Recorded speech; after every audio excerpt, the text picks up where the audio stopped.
Ciao a tutti, oggi vediamo il VIVO X300 FE e attiviamo le opzioni sviluppatore.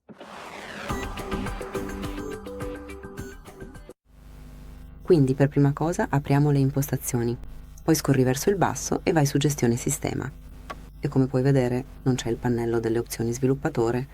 Torniamo indietro e andiamo ora su Informazioni sul telefono. Qui devi individuare le informazioni sulla versione e aprirle.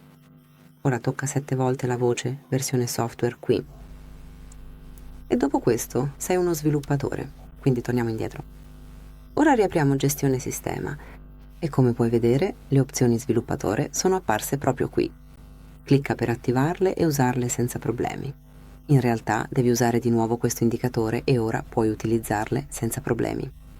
Quindi è tutto, questo è tutto. Grazie per aver guardato. Per favore iscriviti al nostro canale e lascia un like.